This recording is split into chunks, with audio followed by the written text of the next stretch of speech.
just mentioned an extinction event of fiat currencies. But getting to Jessica's question earlier, there's still a coupling that needs to be solved at some point to these new currencies. And then when you have a proliferation of all these new currencies, you're going to have an extinction event there, too. So yeah. I think a lot of people would hear this and just get freaked out.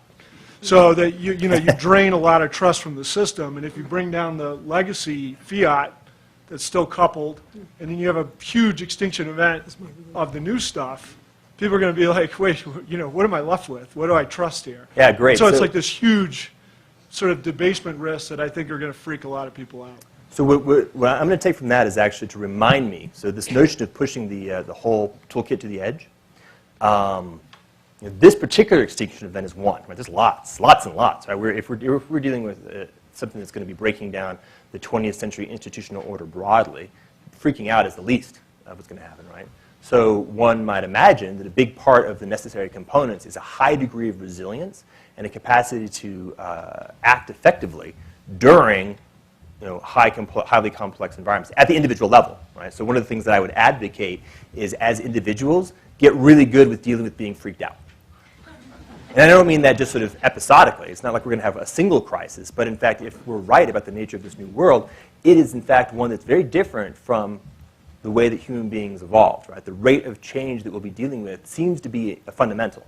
And it's not like things are going to slow down again and we'll be back to a nice bucolic agrarian society where it takes several hundred years for shit to change, right? So being freaked out is going to be part of the human condition, and empowering people with various techniques, technological, behavioral, et cetera, relationships, cohorts, groups. I mean, there's a whole bunch of technologies. And this is what I'm talking about. We're actually talking about how to build stuff at a base level. If we're working up here at the higher level of the superstructure, we don't know how to do that yet. But there are things we can actually say intelligently at the base level that gives rise to it, then comes up, right? So the way I think about it is we have to get a whole lot smarter. That's the bottom line. And the way we get a whole lot smarter is we have to figure out how collective intelligence works, and then we have to implement it, which means things like learning how to trust each other, learning how to communicate effectively, learning how to control our own emotional responses to other people's dialogue so we can actually stay in a state of dialogue and a state of argument, identify what individuals in the total universe we should be communicating with, how we should be communicating with them, that kind of stuff. If we can get a whole lot smarter, then the actual solutions will emerge from that. That's a really good way of answering your question. Can I, Walter, let Walter ask you a question, and then let's do the experiment of having a conversation with your table and get to know each other a little bit. The problem with all of these meetings is you hear the speaker, but you don't necessarily hear each other. Yeah. And so if that doesn't work, we won't do it after this session. But let's have Walter give one more question, and then we'll do that. Well, the more this terrific discussion progressed, the more your slide here acquired an apocalyptic feel to me. So I'm not sure I can ask a new question, given what the great questions have been asked before. But you started out with your hydrogen atom, which was signal, sense, and feedback.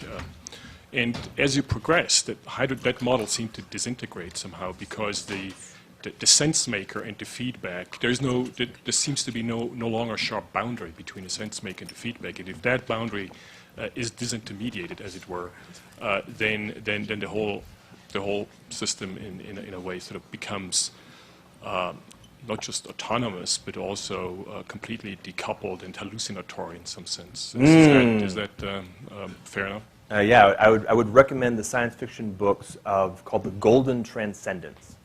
The sci-fi guys are the only ones who seriously consider what you're talking about, and it's worth seriously considering. So yes, it is entirely possible that that's actually what ends up happening over, say, a century or a 2-century time frame, and it's a meaningful problem. So people who like to think millennium in advance, I would seriously focus on it.